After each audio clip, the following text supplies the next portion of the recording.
Hey guys, happy Saturday to everybody. I'm so glad it's the weekend. I know I said I was going to come back on and change Monroe. I know that was the goal, but I honestly just didn't want to take her out of this. I love her little outfit with the little petal hat. I can't take her out of it just yet. So we're just going to chat. We're going to chat while we look at her looking super cute. I actually finally got one of those like uterus shaped inserts. They call them like little portable baby beds, but it's really not a baby bed. It's just like a little insert, and I like how it kind of nestles her and curls her up a little bit more. So that's what's underneath the blanket she's laying on, if you're wondering, because you can clearly tell that there's an insert in there, which I really like. For the longest time, everybody and their brother were getting them, and I ordered one a long time ago, and it never showed up. It never showed up, and I ended up taking forever to get a refund because it was coming from China. It was just a whole ordeal. So then I was just like over it, and by then I had gotten the DockATot, and I'd spent so much money on that, and I'm like, I don't need to buy any more. And then one day, these popped up again on Amazon, and they were really super cheap. So, and I have Amazon Prime, so everything like literally shows up in a day or two. It's the best thing ever. So anyways, here we are. I want to chat about something somebody asked me. I have literally such a list of questions that you guys have asked me over a long period of time that I've just kind of kept track of, and I'm kind of working my way down the list. And this one is a really, really good question. And so I wanted to chat about it. And the question was, do you ever wake up one day and just suddenly not like a doll you loved previously? Great question. And probably something not, I think we've all been through this, or if you're still newer to collecting, maybe you haven't gone through this yet. But the answer to the question, plainly for me, is yes, absolutely. I have woken up one day out of the blue, and this has happened more than one time, and a doll I was absolutely head over heels for suddenly bothered me, or suddenly I didn't feel the same way about, and I had to sell the doll. It was done. And did I feel bad about it? I think that was also part of the question is, did you feel bad about it? There is a lot of interesting guilt associated with our collecting that's different than I think any other hobby, simply because of the nature of what it is we're collecting. These look like real living babies, and we get emotionally attached in different ways and at different levels with different dolls that come and go from your collection. And I've never been one to hold on to any doll super, super long over the years. It's how I grew my collection. You guys know that. So, even if you like a doll and you have to sell it to get a new one, there always has been for me, there's always been that underlying bit of guilt. Because I'm selling this, beautiful doll that looks like a living baby, and I'm like, oh gosh, I feel bad. Like I want the next mommy to love and enjoy the doll. So that brings me joy when I know that when I've moved on a doll that I've either fallen out of love with or needed to sell to bring home the next doll. It totally is 100% the truth that I receive so much joy watching somebody else enjoy a doll that I got to enjoy. It just, it's like giving another mommy another opportunity that they may not have had if they really love the doll, which is, makes it easier to part with them. But yeah, there's definitely guilt there. It's an interesting thing. And I don't think we talk about it a whole lot because I know that there's topics that have popped up about artists feeling offended, like when we sell their dolls too quickly in their eyes or sell them at all. Some artists have been known to have their feelings hurt or just really upset by it, and that's a whole different kind of guilt, and I've felt that as well. I've received dolls that were, I thought I would love the doll, but then when I received the doll, it just wasn't exactly what I expected based on the photos, and it was nothing to do with like the artist's work necessarily. It just was, the doll was not my cup of tea when it arrived in person. And that's happened a good number of times. Luckily, it's not been with really high-end silicones. Like, so these were more like with reborns early on that I was kind of navigating through, like what I like, what I don't like. And here's the thing you got to keep in mind. Nobody buys with the intention to sell immediately. And I hope artists understand that most of us collectors, I mean, maybe there are a handful out there that are buying to resell and try to make a profit on. I've heard of that, but this is not what I'm talking about. I'm talking about the majority of us who buy with the intent to keep the doll. Going into it knowing that I have bought and sold each time I purchase a doll, it is with the intention of keeping the doll long term. It just hasn't happened most of the time. There's always a period of time I keep the doll and then I move the doll on. And that was the nature of how I grew my collection, and where I was able to move up to higher end dolls and spend more money and things like that. So it really depends on the type of collector you are. It depends on your style of collecting. There are so many variables and everybody's so different that artists need to understand there are reasons that are, beyond them to why we may sell their dolls, and don't keep them very long. It's not always because we don't love the doll or enjoy the doll. It might be that there's one that you've been seeking for a long time and it just readily became available, and the only way you can afford it, and you only have a split second to make that choice and decision to buy, you got to sell a couple of your dolls. And that might mean one of, a doll that you like, a doll that you love. And that happens to a lot of us. And I think that as long as artists understand that, I feel like there's a collector for every doll out there. There's so many collectors now that there should be no guilt involved. And if artists are selling their dolls and their artwork with the intention to have an expectation that collectors absolutely should always keep their doll for forever, well, that's crazy. Any artist that has that way of thinking should not be an artist, and they should just make them for themselves and keep them, for themselves, because you can never guarantee once a doll is sold what will happen to it as an artist. And I know that must be tough, especially if, bringing a doll to life and you really get attached to it, maybe keep it. But don't judge the collectors for selling them on. It's not fair to do or to put on us collectors, and it does bring on a lot of guilt.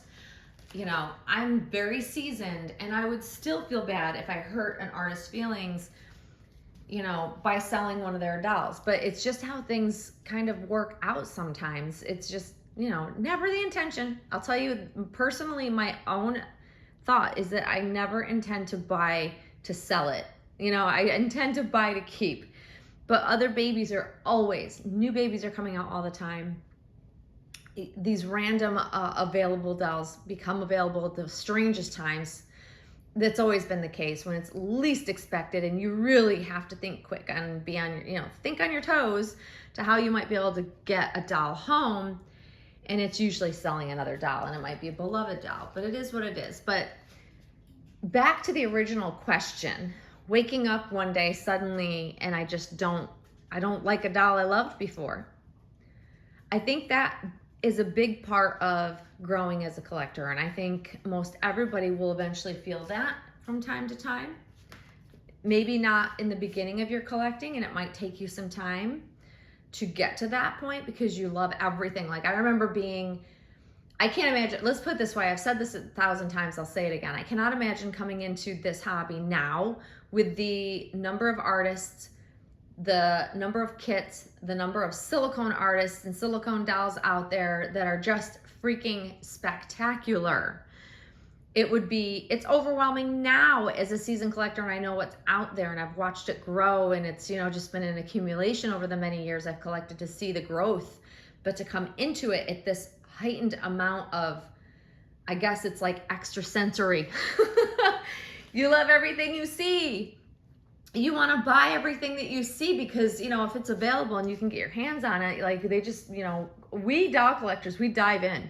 We don't hold back. That's also, I think, a little different than any other hobby that I've seen or even been a part of. Like, I think that we dive in because these babies look so realistic. We have to have them. There's an emotional string and attachment very quickly to a doll that just calls to you, that just speaks to you. And the thing with that is, as you evolve into, collecting over a period of time, you will find that a lot of it has to do with your taste changing, becoming a more discerned collector, understanding after receiving dolls and getting different kinds of dolls and different mediums that you will fall out of love with things that you once thought you would never ever change your mind on.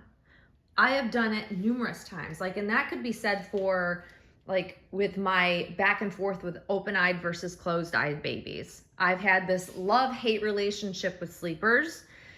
I really wanted to love them, but for some reason, it's very hard for me to stay bonded to sleeping dolls. I don't know why that is. I cannot for the life of me tell you why it is. It just is. And it's been a struggle I've gone up and down over the years since I started collecting, and that's a really long time. And I give it a shot. I enjoy the baby, and then one day I'm just done. I'm over it, and I'm ready to just get back to enjoying my open-eyed babies. And I'm the type of collector that if I don't love it, it doesn't stay in my nursery. It doesn't stay in my collection because I want to free up the funds to bring home something else I can enjoy more. And that's my process. That's just something I do. It's something I've literally always done. Always been this way about my collecting. For me as a collector, it's very hard to understand keeping them all. I can't do that. It's probably because I'm OCD, but it's also the fact that it's tied up funds. And so, just holding on to a doll that I suddenly fall out of love with, why would I keep it? I want someone else to enjoy it. That's my way of thinking. But I know there are a lot of collectors out there that can't fathom parting with any doll they've gotten. And I understand that too. I'm just not that type of collector. I let someone else enjoy it, free up funds to bring home and experience a whole new type of doll. And that's what I did for many, many years. I enjoyed a doll until I didn't, and then they moved on and I brought home a completely different doll. It's how I figured out truly, for the most part, what really speaks to me. But then on the other hand, just when I think I have it down and I know exactly what speaks to me, I know exactly what I love, it'll never change, in comes the Laura by Bonnie Brown. Something about it, and I was looking at it when I first saw this, I'd heard about the sculpt coming out, and I love Bonnie's work. I thought, nope, it's another sleeper. I'm just not going to do it. I'm not into it, But then you guys know the story. I became so obsessed over that sculpt. And as, thus far, I still feel the same pull to that sculpt. And amazingly, it's a sleeper, which is very rare for me to want a sleeper so very badly because I just generally don't. So I'm hoping that my feelings, I won't wake up tomorrow and feel about the Laura sleeping kit, the doll that I have, which is Lola May, that I love, that I don't suddenly feel differently about her. I hope I don't. And I feel very differently about this particular kit, the sculpt, versus, in comparison, I should say, to any of my previous sleeping dolls. I just saw a finished sleeper and brought it home because I thought it was cute, and I never felt madly in love. I never felt like the pull and the attraction and the attachment like I do to the Laura sculpt. And I think that there are many factors that play into that for me, and I think a big part of it is to do with the way the newborn realism that is everything that kit is, that just sucks me in. I think it's just the combination of everything. There's not one Laura doll that I have seen that I don't find beautiful. And that's a rare thing. Trust me, that's rare. That doesn't happen for me very often. Usually I don't like majority of most dolls painted, and I only like one or two because I'm super picky. But nope, the Laura, every single one I see, I'm just gives me the happy feeling in my heart. I just love the sculpt so much.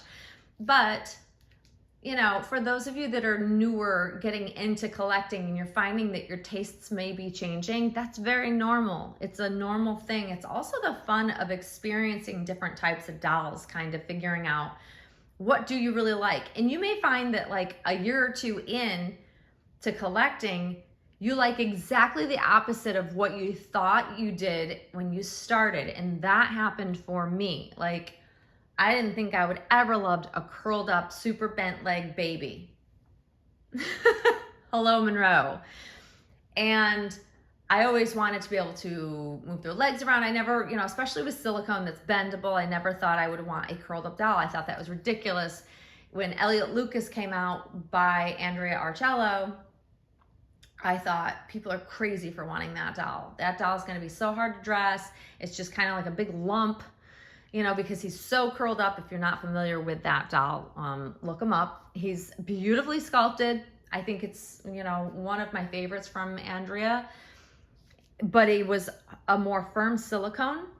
He was a more firm silicone, so you couldn't really, you know, you couldn't stretch him out. He wasn't like Monroe, where with Monroe, she's very pliable and you can easily dress her and move her around and, you know, pose her and everything. But with, you know, Elliot Lucas, not so much. He was a more firm silicone. So I never thought I looked at that and went, oh, I can't believe people are actually buying that doll. Now I have a whole new appreciation. And if that doll were made in a softer silicone, I would have probably been seeking to buy one of them, just because I think that I really love that curled up, more newborn, chunky baby. And who knew? I thought never in my life. And then came along Monroe that changed it all for me. I've had other like froggy legged, can't speak. I've had other dolls that had that super bent froggy legged look. I had a Romy baby that was super frog-legged shaped, and I enjoyed her, but it still bothered me for some reason because she was a really big baby. I don't know. It's interesting how our taste is evolved. And what I'm saying, why I'm explaining all this and kind of getting into that, is that expect your tastes to change as you experience different dolls. If you expect it, it's part of the joy of figuring out what you really like. Because how you really know, you might make an assumption in your brain that I think I'll like this, but until you get it and you feel what you feel when you see it in person, you really just don't know. And that's also very different with our hobby versus some of the other hobbies out there, that you really just don't know. You can look at pictures, you can watch videos, but until you get the doll in your hands and you see it in life, in person, pick it up, hold it, do all the things we do to experience what we do with our dolls, honestly, you don't know you will love it. You can think you will, and then the doll shows up and you went, oh, that's just not what I thought it was going to be. And it could be for any reason that you choose or you feel that you don't love the doll. That's normal. And I don't want collectors to feel like, you know, I know there are people that pass judgment on those of us who buy and sell a lot. It's looked at and frowned upon almost. But let me tell you, I'm here to tell you that I think I have figured out what I love the most by experiencing a lot of dolls, experiencing a lot of artists' work, and being able to hold them, not just looking at pictures and going, oh, I think I'll like that. Because when they show up, it could be literally a 180 difference in how you feel. And you wouldn't know that unless you experienced it. And then you sell the doll on.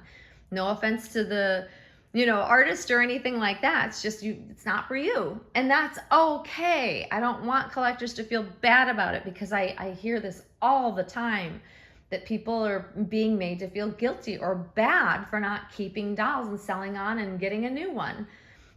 It's our prerogative. We get to do what we want. That's the joy of this amazing hobby, is we get to choose what we want to have in our collections. And if we want to sell it, we can sell it. If we want to buy and sell constantly and experience everything under the sun, go for it.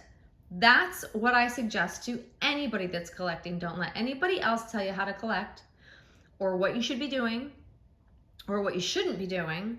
It's all a personal journey. Every single one of us has our own journey in our collecting world, so to speak, and not one collector is going to be exactly the same as another. And that is truly the joy of it. It really, really is to me. I think that that's a beautiful thing about our hobby that's so very different than the majority of the other hobbies out there. I really think that it is. And it's, the sun is trying to come out and you can see her getting lighter and lighter in the camera. But anyways, guys, that was a fantastic question. Thank you to the person who asked it. It was asked quite a while ago, so thank you. Sorry it took me so long to get around to answering it, but better late than never. But it's a great topic. I think that, you know, when we chat about these things and we're very open about it, and you know that others are going through it, you know, it's that misery loves company feeling, you know, like you're not the only one out there. And I can tell you that most of us have felt these things, you know. Like I said, I'll tie it back to one last thing. There is a level of guilt that is an oddity about our hobby that majority, if not all other hobbies, just don't possess, because of what we're looking at, because the fact that we're looking at dolls that look like living babies. There's just a different emotional attachment there. And that's what's also so special about it. And she's just this baby. This baby is just the sweetest thing ever. But anyways, guys, happy Saturday to everybody. I hope you are enjoying the start of your weekend. And I hope you enjoyed the chat. Keep the questions coming. Keep the comments coming. I'm loving it all. I really do. I love reading your comments. Even if I don't respond, I do read every single comment. And I appreciate the engagement that people partake in my videos. It's really a wonderful thing, and I really do enjoy it. So thank you guys. And there's Miss Monroe. I'm sure I will change her soon, but I just couldn't bring myself to do it today. I mean, she's so cute in this. And it's going to be 80 degrees this week, so this will be perfect for this. So there she is, guys. I hope you have a great weekend, and we will see you all soon. Thanks for watching, guys. Bye-bye.